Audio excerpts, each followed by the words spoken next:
ស្ត្រីម្នាក់បានសម្លាប់ប្តីដែលមិនស្មោះត្រង់របស់នាងហើយបានចាក់បេតុងរុំព័ទ្ធសាកសពរបស់គាត់មុនពេលលាក់វានៅក្នុងជញ្ជាំងដែលទើបនឹងសាងសង់ថ្មី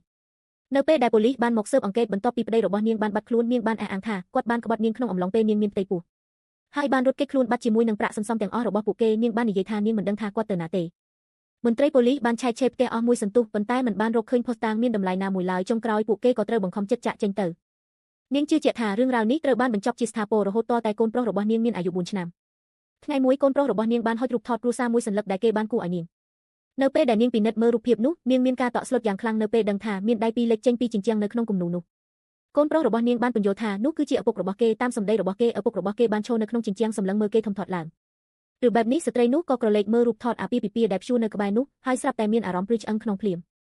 គឺនៅពេលនោះហើយដែលនាងចាប់ផ្ដើមដឹងថាការសម្ងាត់របស់នាងប្រហែលជាមិនអាចលាក់បាំងបានទៀតទេកាលពី4ឆ្នាំមុនបន្ទាប់ពីដឹងថានាងមានផ្ទៃពោះស្ត្រីរូបនេះមានគម្រោងធ្វើឲ្យប្តីរបស់នាងភ្ញាក់ផ្អើលជាមួយនឹងដំណឹងនេះនៅកន្លែងធ្វើការប៉ុន្តែផ្ទុយទៅវិញបែរជាចាប់បានថាគាត់មានស្រីទៅវិញចាប់ពីថ្ងៃនោះមកនាងបានបាត់បង់ជំនឿលើអាពាហ៍ពិពាហ៍របស់ពួកគេនាងបានដឹងថារាល់ការសន្យាដែលគាត់ធ្លាប់ធ្វើគឺសុទ្ធតែជាការកុហកគាត់បានធ្វើពុតជាប្តីដែលស្រឡាញ់និងយកចិត្តទុកដាក់ខណៈពេលដែលលួចលាក់មានទំនាក់ទំនងជាមួយស្ត្រីម្នាក់ទៀតបន្ទាប់ពីត្រឡប់មកផ្ទះវិញនាងបានធ្វើស៊ុបត្រីមួយឆ្នាំងដែលជាម្ហូបសំណប់របស់គាត់ហើយបានលួចលាយថ្នាំពុលចូលទៅក្នុងនោះនាងបានដួសជូនគាត់ដោយផ្ទាល់ព្រោះគាត់ធ្លាប់ប្រាប់នាងក្នុងពេលសុំរៀបការថាមានតែសេចក្តីស្លាប់ទេដែលអាចបញ្ចប់អាពាហ៍ពិពាហ៍របស់ពួកគេបានមិនយូរប៉ុន្មានថ្នាំពុលក៏ចាប់ផ្ដើមជ្រាបហើយគាត់ក៏បានដួលទៅលើឥដ្ឋស្នាមញឹមដែលពេញចិត្តបានលេចឡើងនៅលើមុខរបស់ស្ត្រីនោះបន្ទាប់មកនាងបានចាក់ស៊ីម៉ងទ្រុំព័ទ្ធសាកសពរបស់គាត់ហើយបិទវានៅពីក្រោយជញ្ជាំងនាងមិនដែលនឹកស្មានថា4ឆ្នាំក្រោយមកការពិតនឹងលេចចេញមកបន្តិចម្ដងបែបនេះឡើយ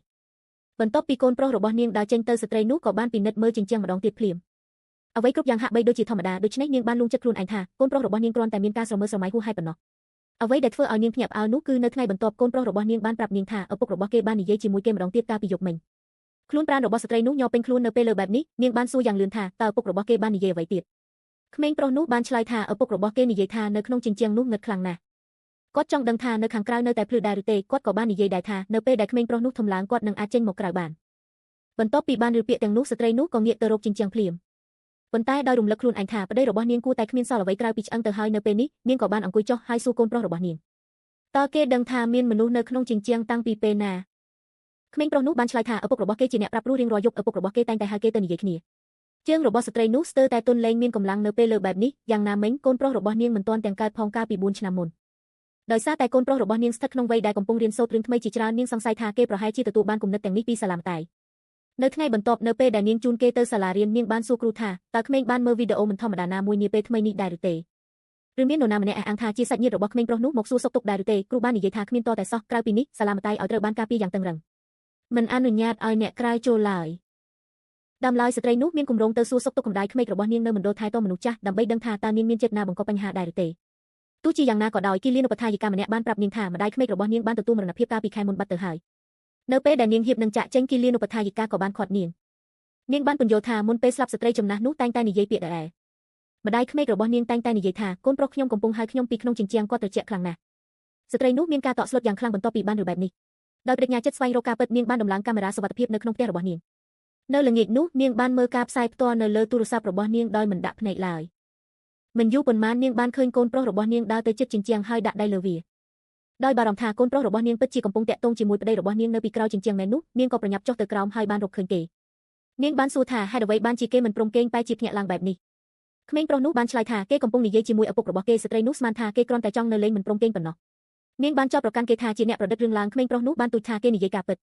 ដូច្នេះនាងក៏សួរគេថាតើកូនបាននិយាយអ្វីខ្លះជាមួយឪពុករបស់កូនក្មេងប្រុសនោះបានឆ្លើយថាពុកប្រាប់ថាជើងរបស់គាត់ស្ពឹកអស់ហើយគាត់សួរថាតើខ្ញុំអាចជួយរំកិលអត់ខ្លះបានទេប៉ុន្តែខ្ញុំគ្មានកម្លាំងរំកិលវាទេពុកប្រាប់ថាមិនអីទេខ្ញុំគិតថានៅពេលដែលខ្ញុំធំជាងនេះខ្ញុំនឹងអាចរំកិលវាបានពុកក៏បាននិយាយដែរថាគាត់ត្រូវបានជាប់នៅក្នុងជញ្ជាំងអស់រយៈពេល4ឆ្នាំមកហើយមានអារម្មណ៍ឯកោខ្លាំងណាស់ប៉ុន្តែដោយសារតែកូនប្រុសរបស់គាត់នៅក្បែរនិងនិយាយជាមួយគាត់លែងមានអារម្មណ៍ឯកោទៀតហើយស្ត្រីនោះមានការរំជើបរំជួលយ៉ាងខ្លាំងចំពោះពាក្យសម្ដីទាំងនោះនាងបានដាក់ដៃលើជញ្ជាំងយឺតការចងចាំកាលពី4ឆ្នាំមុនបានហូរចូលមកក្នុងចិត្តរបស់នាងឡើងវិញបន្ទាប់ពីឲ្យកូនប្រុសគេងលក់ហើយនាងបានត្រឡប់ទៅរកជញ្ជាំងវិញដោយកាន់ញូមួយនាងត្រូវតែដឹងថាមានអ្វីលាក់ទុកនៅខាងក្នុងបន្ទាប់មកនាងក៏ចាប់ផ្ដើមវាយកំទេចជញ្ជាំងមិនយូរប៉ុន្មានប្រហោងមួយក៏លេចឡើងប៉ុន្តែនៅខណៈពេលដែលនាងបានឃើញអ្វីដែលនៅខាងក្នុងនាងមានការភ័យខ្លាចយ៉ាងខ្លាំងរហូតដល់ដួលទៅលើឥដ្ឋប្តីដែលនាងបានលាក់ទុកនៅទីនោះបានបាត់ខ្លួនទៅហើយនឹកស្មានមិនដល់ភ្លាមនោះកូនប្រុសរបស់នាងបាននិយាយថាឪពុករបស់គេបានចេញទៅដើរលេងខាងក្រៅហើយបានព្រមាននាងកុំឲ្យបន្តស្វែងរកទៀតឬបែបនេះស្ត្រីនោះមានអារម្មណ៍ភ័យខ្លាចរហូតដល់ស្ពឹកខ្លួនកាលពី4ឆ្នាំមុននាងបានបិទជញ្ជាំងរុំព័ទ្ធប្តីរបស់នាងដោយផ្ទាល់ដៃឥឡូវនេះគ្មានអ្វីនៅសល់ខាងក្នុងឡើយក្រៅពីធ្លុកឈាមដ៏ខ្មៅងឹតមួយ កូនប្រុសរបស់នាងបានចង្អុលបង្ហាញថាដៃរបស់ម៉ាក់កំពុងហូរឈាមនាងបានសម្លឹងមើលចុះក្រោមហើយក៏សន្លប់បាត់ស្មារតីដោយសារតែការភ័យខ្លាចជាខ្លាំងកូនប្រុសដែលបារម្ភពីនាងបានរត់ទៅរកអ្នកជិតខាងឲ្យជួយនាងចង់ខាត់គេដែរប៉ុន្តែនាងគ្មានកម្លាំងសូម្បីតែនិយាយនៅពេលដែលនាងដឹងខ្លួននៅក្នុងមន្ទីរពេទ្យគ្រូពេទ្យបានប្រាប់នាងថានាងគ្រាន់តែសន្លប់ដោយសារតែការអស់កម្លាំងខ្លាំងប៉ុណ្ណោះហើយគ្មានបញ្ហាធ្ងន់ធ្ងរអ្វីផ្សេងទៀតឡើយនៅពេលដែលនាងរៀបចំខ្លួនចាក់ចេញទៅរកកូនប្រុសរបស់នាងស្រាប់តែប៉ូលីសបានមកដល់អ្នកជិតខាងម្នាក់បានទូរស័ព្ទហៅពួកគេមុននេះបន្តិចពួកគេបានរកឃើញស្នាមប្រឡាក់ឈាមនៅលើជញ្ជាំងក្នុងផ្ទះរបស់នាងបន្ទាប់ពីធ្វើតេស្តឈាមនោះត្រូវបានបញ្ជាក់ថាជារបស់ប្តីដែលបានស្លាប់ទៅហើយរបស់នាងនេះបញ្ជាក់ថាប្តីរបស់នាងបានបាត់ខ្លួនពីផ្ទះពិតប្រាកដមែនទោះបីជាស្ត្រីនោះទូចឆាប្តីរបស់នាងបានក្បត់ចិត្តនឹងយកប្រាក់សន្សំរបស់ពួកគេរត់គេចខ្លួនជាមួយស្រីស្នេហ៍ក៏ដោយក៏ប៉ូលីសបានស៊ើបអង្កេតអស់រយៈពេល4ឆ្នាំមកហើយរកមិនឃើញកំណត់ត្រានៃការផ្ទេរប្រាក់តាមធនាគារណាមួយឡើយនៅពេលនោះស្រីស្នេហ៍របស់គាត់ក៏បានលាឈប់ពីការងារបាត់ទៅហើយដែរប៉ូលីសបានប្រមូលយកវីដេអូពីកាមេរ៉ាសុវត្ថិភាពវាបានបង្ហាញយ៉ាងច្បាស់ថាស្ត្រីរូបនេះបានទៅជួបស្រីស្នេហ៍របស់ប្តីនៅក្រុមហ៊ុនកាលពី4ឆ្នាំមុននាងបានបង្កើតការយល់ច្រឡំដោយចេតនាថាស្រីស្នេហ៍នោះបានរត់គេចខ្លួនជាមួយប្តីរបស់នាងដើម្បីបិទបាំងការពិតអំពីអំពើមនុស្សឃាតស្ត្រីនោះបានបដិសេធមិនព្រមសារភាពអ្វីទាំងអស់នាងបានអះអាងថាកាលពី4ឆ្នាំមុនបន្ទាប់ពីបានដឹងពីរឿងប្តីរបស់នាងមានស្រីពួកគេបានឆ្លោះប្រកែកគ្នានៅផ្ទះនាងបានច្រានគាត់ទៅបុកជញ្ជាំងដោយអចេតនាបណ្ដាលឲ្យបែកក្បាលស្លាប់ដើម្បីលាក់បាំងឈាមនាងក៏បានសាងសង់ជញ្ជាំងនោះឡើងដោយសារតែប៉ូលីសមិនអាចស្វែងរកសាកសពឃើញនាងក៏បានបដិសេធការចាប់ប្រកាន់យ៉ាងដោយគ្មានជំរឿផ្សេងពួកគេបាននាំនាងទៅកាន់ប៉ុស្តិ៍ប៉ូលីសដើម្បីសាកសួរព័ត៌មានបន្ថែមនៅពេលដែលនាងបានឃើញម៉ាស៊ីនស្វែងរកការពិតដែលគេអះអាងថាមានភាពត្រឹមត្រូវ100នាងក៏មានការភ័យស្លន់ស្លោភ្លាមទោះជាយ៉ាងណាក៏ដោយសារតែការធ្វើពុតជាស្ងប់ស្ងាត់នាងបានឆ្លងផុតសំណួរពីដំបូងរបស់ប៉ូលីសបន្ទាប់មកពួកគេបានសួរថាតើនាងបានសម្លាប់ប្តីរបស់នាងដែរឬទេនាងនៅតែរក្សាភាពស្ងប់ស្ងាត់និងបានបដិសេធវានឹកស្មានមិនដល់ម៉ាស៊ីនស្វែងរកការពិតបានបង្ហាញថានាងកំពុងនិយាយការពិតនេះធ្វើឲ្យប៉ូលីសសង្ស័យថានាងប្រហែលជាលាក់ឧបករណ៍រំខានសញ្ញានៅលើខ្លួនរបស់នាងពួកគេមានគម្រោងធ្វើតេស្តនាងម្ដងទៀតភាពភ័យខ្លាចបានគ្របដណ្ដប់លើនាងដោយដឹងថាសំណាងរបស់នាងប្រហែលជាមិនអាចនៅជាមួយនាងរហូតឡើយប៉ូលីសបានកែសម្រួលម៉ាស៊ីនឡើងវិញបន្ទាប់មកសហការីម្នាក់បានរាយការណ៍ថាមិនមានសាកសពត្រូវបានរកឃើញនៅក្នុងផ្ទះរបស់នាងឡើយដោយសារតែខ្វះខាតភស្តុតាងគ្រប់គ្រាន់ពួកគេត្រូវបានតម្រូវឲ្យដោះលែងនាងឲ្យមានសេរីភាពវិញអារម្មណ៍ធូរស្រាលបានកើតមានចំពោះស្ត្រីនោះទោះជាយ៉ាងណាក៏ដោយនាងនៅតែជាជនសង្ស័យដដែលប៉ូលីសបានចាត់តាំងមន្ត្រីម្នាក់ឲ្យតាមដាននាងដោយសម្ងាត់មិនយូរប៉ុន្មាននាងបានទៅដល់មណ្ឌលថែទាំមនុស្សចាស់ដែលម្ដាយក្មេករបស់នាងធ្លាប់រស់នៅនាងសង្ស័យថាមាននរណាម្នាក់បានលួចសាកសពប្តីរបស់នាងយ៉ាងណាមិញមានតែនាងកូនប្រុសរបស់នាងនិងម្ដាយក្មេករបស់នាងប៉ុណ្ណោះដែលដឹងពីទីតាំងសាកសពនោះ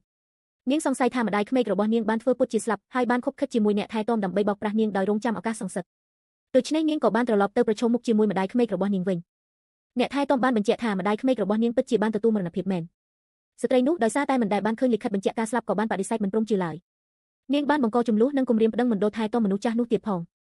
អ្នកថែទាំបានហុចរបស់របរប្រើប្រាស់របស់ម្ដាយក្មេកនាងឲ្យទៅនាងដោយពន្យល់ថាមណ្ឌលធ្លាប់បានតាក់ទងទៅក្រុមគ្រួសារពីមុនមកដែរប៉ុន្តែគ្មាននរណាម្នាក់មកទទួលយកឡើយឥឡូវនេះវាជាការងាយស្រួលសម្រាប់ស្ត្រីនោះក្នុងការយកពួកវាទៅវិញទីបំផុតស្ត្រីនោះបានជឿថាម្ដាយក្មេករបស់នាងពិតជាបានស្លាប់មែននៅពេលដែលនាងបានឃើញរូបថតប្តីរបស់នាងនិងស្រីស្នេហ៍របស់គាត់នៅក្នុងចំណោមរបស់របរទាំងនោះនាងបានស្រឡាំងកាំងដោយការភ្ញាក់ផ្អើល